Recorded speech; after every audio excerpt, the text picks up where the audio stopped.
HarperAudio presents Black Man, White House, an oral history of the Obama years by D.L. Hughley with Michael Malice.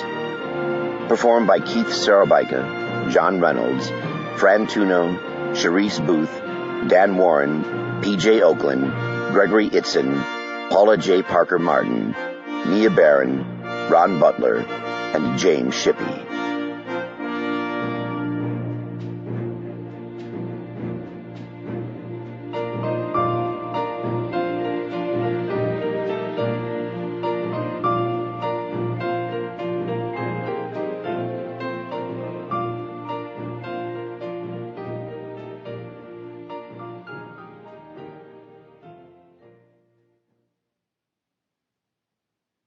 Prologue.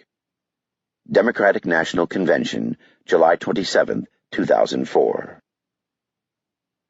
President Bill Clinton.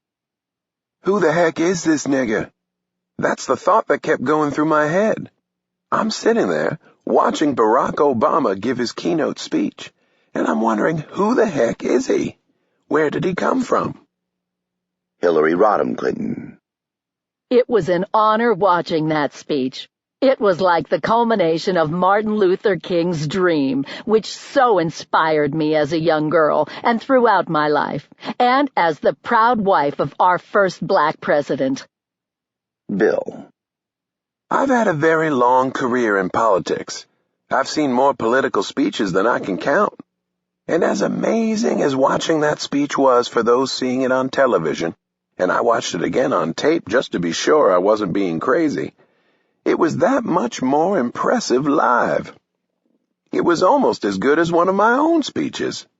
That's how good it was. Hillary. First. We were the first. Remember that. First.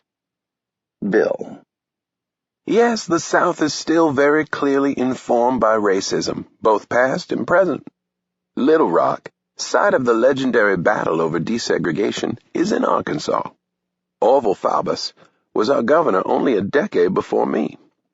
But I've been around black people all my life. Being the fat son of a single mother didn't exactly catapult me into the ranks of the plantation class. I've always felt more comfortable around what we called colored people when I was a kid. They were the ones who treated me fairly and equally. Hillary.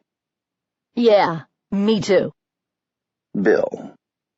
At the same time, I was always very consciously aware that the color of my skin allowed me certain opportunities that my friends would never have, and I felt that that was wrong. It was unfair and it was un-American. So as I went to college and then to law school, and later when I became governor and president, those inequities were always something that I worked hard to change. Hillary. I also did that. Worked hard to change those things. I agree. Bill. Political conventions are opportunities for the two major parties to demonstrate who they are and what they stand for. They show clearly who they consider to be important in America. Is it the wealthy CEO who simply wants more? Or is it the fair-minded businessman who is comfortable making a healthy profit while paying his workers a fair wage? Nowhere is the difference between the two parties as stark as when it comes to race. Democrats have black speakers who have earned their speaking slots. Jesse Jackson had a few hundred delegates going into the 1984 convention and over 1,000 in 1988. When Republicans have a black speaker, most of the time they are only there because of the color of their skin. It's just one congressman out of a few hundred, with nothing noteworthy except that he looks a little darker than John Boehner. Hillary. I was just saying the exact same thing the other day, only more so. Bill. But let's be frank. Most of these speeches are interesting, but they are not really captivating. There's a little bit of preaching to the choir. Yet Barack Obama's speech was different. There was an enormous amount of hype leading up to it. He was being touted as a